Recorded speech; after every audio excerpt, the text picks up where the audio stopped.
So, just before the summer, Jeremy Corbyn appointed me as Shadow Digital Minister, so back on Labour's front bench. And one of the jobs that we have every month is to ask questions of ministers here in the House of Commons. So today is the first Culture, Media and Sport questions, and it's when I get to ask my first question to the Digital Minister, Matt Hancock. So I'm just off to get my order paper now and perfect the question. Television, film, etc. Byrne. Thank you very much, Mr. Speaker. It's a great pleasure to be back on the front bench. I always knew there were going to be risks with growing a beard, and so it seems here I am. And I hope the Digital Minister in particular will find me a constructive critic over the years to come.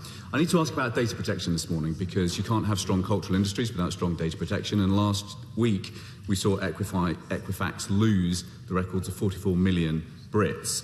Now, of great concern to me is Equifax signed a multi-year, multi-million-pound contract with the government in 2014 for debt recovery services. Now, Equifax mustn't profit from the British government until it is straight with the British people. So can the Secretary of State tell us today, does the government remain a customer of Equifax? Which departments use Equifax? And which departments have had their data exposed by Equifax? We need to know. Secretary of State. Mr. Speaker, I'm not quite sure how that relates to the protecting the interests of cultural industries after the UK leave the EU. The only one.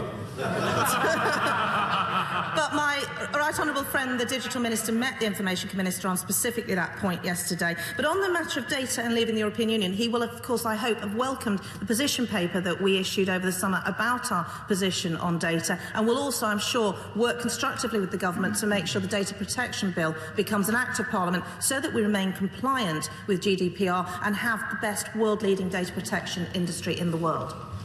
And Ben Bradley. So this was a good example of where a question to a minister generated more questions than it did answers. So it seems that the British government actually has a joint venture with Equifax, which lost all its data about a week ago.